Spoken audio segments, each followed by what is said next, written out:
আমন্ত্রণ বিশ্ব বাংলায়, সঙ্গে আছে আমি ইরতিজান আসিম সৌরভ। শুরুতেই সংবাদ শিরোনাম। গ্রিসে দক্ষ জনবল পাঠিয়ে সম্পর্ক জোরদার করবে বাংলাদেশ, শিগগিরই দুদেশের জয়েন্ট ওয়ার্কিং গ্রুপের সভা হওয়ার সম্ভাবনা। জার্মানিতে ব্যতিক্রমধর্মী ঈদ উৎসব অনুষ্ঠিত, রেমিটেন্স খাত শক্তিশালী করা এবং স্বদেশে বিনিয়োগ বাড়ানোর স্লোগান প্রচার ছিল মূল লক্ষ্য।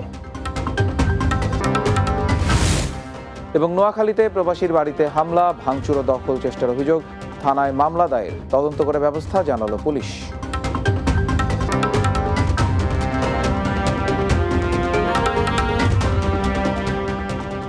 শুনছিলেন শিরোনাম, এবারে বিস্তারিত।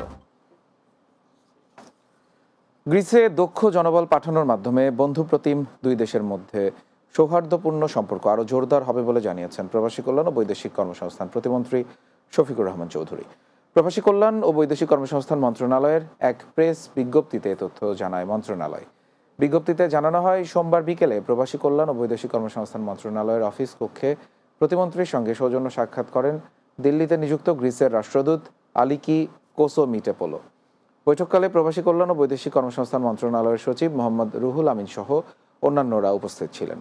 সাক্ষাৎকালে বন্ধুপ্রতিম দুদেশের মধ্যে সৌহার্দ্যপূর্ণ সম্পর্ক ছাড়াও বাংলাদেশের অর্থনৈতিক অগ্রযাত্রা সহ দ্বিপাক্ষিক স্বার্থ সংশ্লিষ্ট বিভিন্ন বিষয়ে আলোচনা হয়। দুই দেশের মধ্যে দ্রুত একটি জয়েন্ট ওয়ার্কিং গ্রুপের সভা হওয়ার সম্ভাবনা রয়েছে। জার্মানিতে একটি ব্যতিক্রমধর্মী ঈদ আনন্দ উৎসব অনুষ্ঠিত হয়েছে। রেমিটেন্স খাতকে শক্তিশালী করুন, স্বদেশে বিনিয়োগ বাড়ান, এই স্লোগানে এই আয়োজন করা হয়। আমরা মিউনিখবাসী সংগঠনের আয়োজনে অনুষ্ঠানে দেশটিতে অবস্থানরত বিভিন্ন শ্রেণী পেশার প্রবাসীরা অংশগ্রহণ করেন। প্রবাসীদের উপস্থিতিতে আয়োজন পরিণত হয় মিলন মেলায়। জার্মান থেকে সহকর্মী এস.এম. লুৎফরের প্রতিবেদনে বিস্তারিত। একটি ব্যতিক্রমধর্মী ঈদ উৎসব অনুষ্ঠিত হল জার্মানির বায়ার্ন প্রভিন্সের রাজধানী মিউনিখে। রবিবারে অনুষ্ঠিত এই উৎসবে শুধু বাংলাদেশিদের মিলন মেলায় ছিল না, দিনব্যাপী বিভিন্ন শহর থেকে আসা বাংলাদেশিদের সাথে জার্মানিরাও স্বতঃস্ফূর্ত অংশগ্রহণ করেছিল প্রীতিভোজ, শিশু কিশোরদের খেলাধুলা, লটারি ও মতবিনিময় সভায়।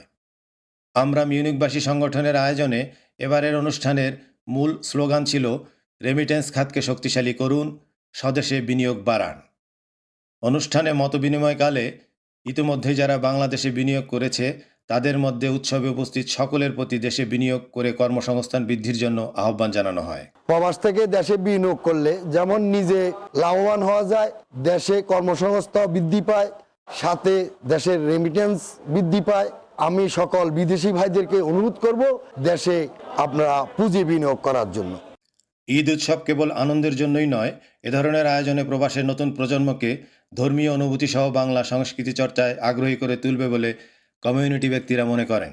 প্রবাসে এই ধরনের আয়োজন আমাদের বাচ্চাদেরকে ধর্মীয় অনুভূতি সহ দেশীয় কৃষ্টি কালচার সম্পর্কে অনেক কিছু তারা শিখতে পারে। আমি আয়োজকদেরকে আন্তরিক ধন্যবাদ জানাচ্ছি। অনুষ্ঠানে আমন্ত্রিত অতিথিরা সুশৃঙ্খলভাবে অনুষ্ঠানে অংশগ্রহণ করার জন্য আয়োজকদের পক্ষ থেকে ধন্যবাদ জানানো হয়। আমরা মিউনিখবাসী আয়োজিত আজকের এই ঈদ আনন্দ অনুষ্ঠানে এত লোকের সমাগম দেখে আমি সত্যি আনন্দিত, বিস্মিত এবং অভিভূত। আপনাদের সহযোগিতা পেলে আমরা ভবিষ্যতে এই ধরনের অনুষ্ঠান আয়োজন করতেই থাকব। আপনাদের সকলের সহযোগিতা কামনা করছি। সবাইকে পবিত্র ঈদ উল আজহার শুভেচ্ছা জানাচ্ছি। ঈদ মুবারক। উৎসবের সাংস্কৃতিক পর্বে অন্যান্যদের মধ্যে সঙ্গীত পরিবেশন করেন সেরা কণ্ঠের এস.এম. লুৎফর ও ইউরোপের জনপ্রিয় সঙ্গীত শিল্পী সেজুতি। বছর ঘুরে কি আনন্দ এলো, কোরবানি হায় রে খুশির কোরবানি, এলো রে কোরবানি খুশির ওই কোরবানি, এলো রে কোরবানি তাগের ওই কোরবানি। S M. Lutfor, Bangla TV, Munich, Germany. নোয়াখালীর বেগমগঞ্জে প্রবাসীর বাড়িতে হামলা, ভাঙচুর ও দখল চেষ্টার অভিযোগ উঠেছে প্রতিপক্ষের বিরুদ্ধে। এই ঘটনার পর থেকে আতঙ্ক রয়েছে ভুক্তভোগী পরিবারটি। জানা যায়, আমিরাত প্রবাসী শাহাদাত হোসেন ৩ বছর আগে ছয়ানী উত্তরবাজার এলাকায় অভিযুক্ত মাইনুদ্দিনের বড় ভাই শামসুদ্দিনের কাছ থেকে রাস্তাসহ 20% জমি ক্রয় করেন। তবে এতদিন রাস্তাটি ব্যবহার করলেও সম্প্রতি মাইনুদ্দিন ওই রাস্তা দিয়ে প্রবাসীর পরিবারকে যাতায়াতে বাধা দেয় এবং বাউন্ডারি ওয়াল ভেঙে দেয়। এর প্রতিবাদ করায় মিথ্যা মামলা দিয়ে হয়রানি করা হচ্ছে প্রবাসী পরিবারটিকে। এই ঘটনায় প্রতিকার চেয়ে মাইনুদ্দিন ও শামসুদ্দিন সহ 4 জনের নামে বেগমগঞ্জ মডেল থানায় অভিযোগ দায়ের করেছেন ভুক্তভোগী শাহাদাত হোসেন। অভিযোগের বিষয়টি স্বীকার করে পুলিশ জানিয়েছে মামলাটি আদালতে পাঠানো হবে। তবে এ বিষয়ে অভিযুক্তদের বক্তব্য পাওয়া যায়নি। প্রবাস থেকে আসার পরে যখন আমি কাজ ধরছি ওনারা আমাকে বিভিন্নভাবে হয়রানি করতেছে। একবার আমার রাস্তার উপরে বেড়া দিছে, তারপরে মিথ্যে মামলা দিছে। আমার মিথ্যে মামলা দিয়ে বিগত আমাকে একদিন জেল খাটাইছে। কালকে রাত্রে এরা দুই পাশে ওই যে রাস্তার কংক্রিটগুলা ভেঙে ফেলছে। এটা যেখানে যায় অস্ত্র নিয়ে ছুরি নিয়ে মানুষের মারতে আসে। আমরা চাই যে সুস্থ তদন্ত এবং কি এদের পথ খুলে দেওয়া হোক। এটা হচ্ছে জায়গা হচ্ছে যে মাইনুদ্দিনের শাহাদাত রাস্তা 2 ডিসিশন কিনছে, সে 6 ডিসিশন নিয়ে বাউন্ডারি করছে। এটা দেওয়ানি বিষয়, এটা কোর্টে যাবে। বিশ্ব বাংলায় একটা বিরতি নিচ্ছি, ফিরে আসার পর আরো যা থাকছে। মালদ্বীপের আন্তর্জাতিক হ্যান্ডবলে 3 ম্যাচের সিরিজ জিতল বাংলাদেশ। আনসার ভিডিপি দল খেলোয়াড়দের উৎসাহ দিতে মাঠে ছিলেন প্রবাসীরা।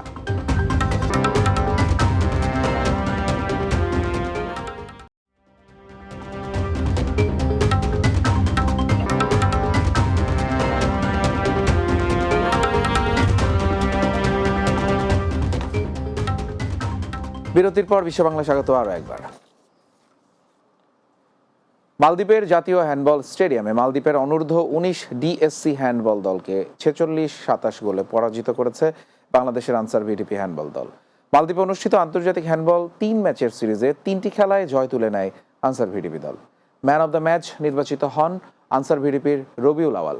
সেরা গোলদাতাও নির্বাচিত হন মোহাম্মদ রবিউল আওয়াল। এছাড়াও রাকিবুল হাসান, সাকির, শামির, ইমন 30টি করে গোল করেন।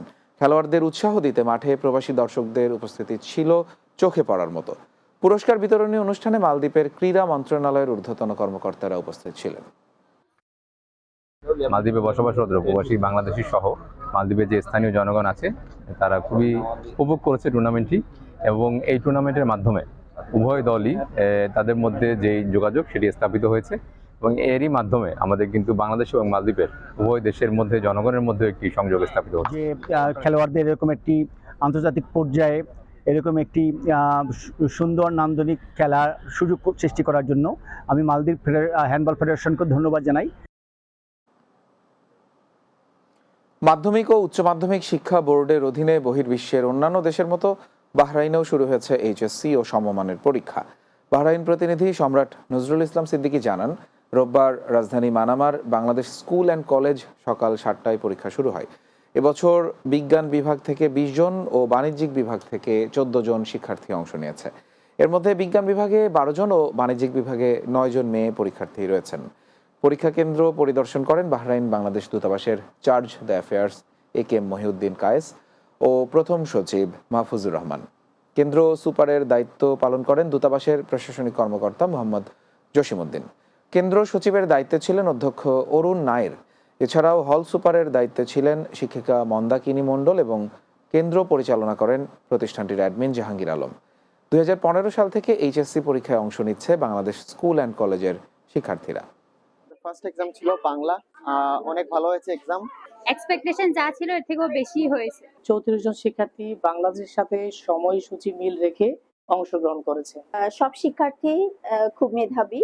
I wish all the best to all the students who are writing the examination.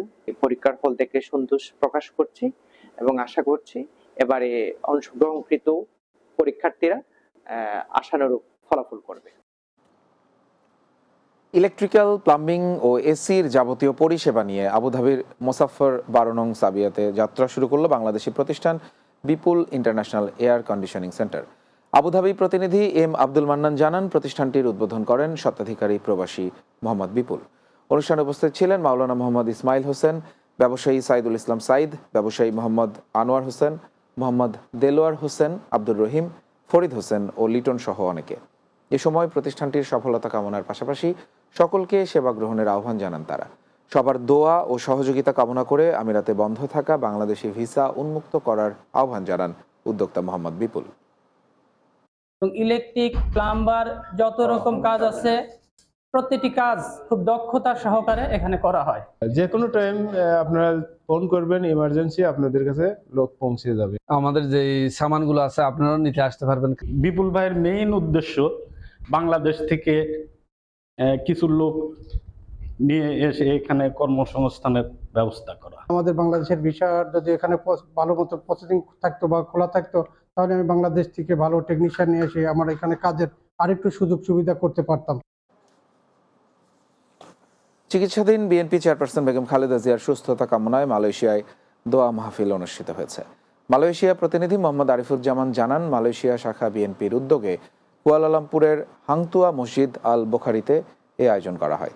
মাহফিলে উপস্থিত ছিলেন আয়োজক সংগঠনটির সভাপতি ইঞ্জিনিয়ার বাদলুর রহমান খান, বিএনপি জাতীয় নির্বাহী কমিটির সদস্য ও মালয়েশিয়া বিএনপি সাধারণ সম্পাদক মোহাম্মদ মোশাররফ হোসেন, সহ সাধারণ সম্পাদক ফজলুল করিম সোহরাব, মোহাম্মদ কাজী সালাউদ্দিন, MA কালাম, হাবিবুর রহমান শিশির, ফরহাদ হোসেন, ইঞ্জিনিয়ার শাহজালাল, আনোয়ার পারভেজ, ইমন হাসান, যুবদল নেতা জসিমউদ্দিন ও জাসাস নেতা আসাদুজ্জামান মাসুম সহ অনেকেই। এতে দোয়া পরিচালনা করেন হাফেজ মাওলানা মহিউদ্দিন।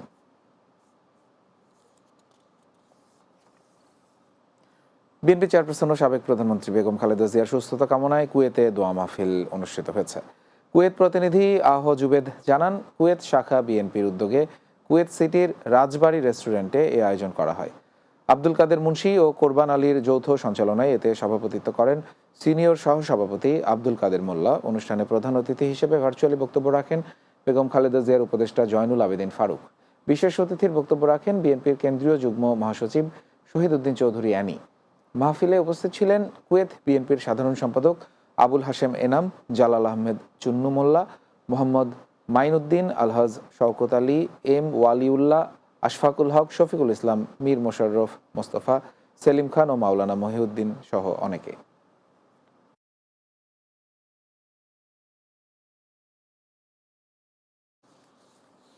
বিশ্ব বাংলা শেষ করব, তবে যাওয়ার আগে শিরোনামগুলো আরও একবার। গ্রিসে দক্ষ জনবল পাঠিয়ে সম্পর্ক জোরদার করবে বাংলাদেশ, শিগগিরই দুদেশের জয়েন্ট ওয়ার্কিং গ্রুপের সভা হওয়ার সম্ভাবনা। জার্মানিতে ব্যতিক্রমধর্মী ঈদ উৎসব অনুষ্ঠিত, রেমিটেন্স খাত শক্তিশালী করা এবং স্বদেশে বিনিয়োগ বাড়ানোর স্লোগান প্রচার ছিল মূল লক্ষ্য। নোয়াখালীতে প্রবাসীর বাড়িতে হামলা, ভাঙচুর ও দখল চেষ্টার অভিযোগ, থানায় মামলা দায়ের, তদন্ত করে ব্যবস্থা জানালো পুলিশ। এবং মালদ্বীপের আন্তর্জাতিক হ্যান্ডবলে 3 ম্যাচের সিরিজ জিতল বাংলাদেশ আনসার ভিডিপি দল, খেলোয়াড়দের উৎসাহ দিতে মাঠে ছিলেন প্রবাসীরা।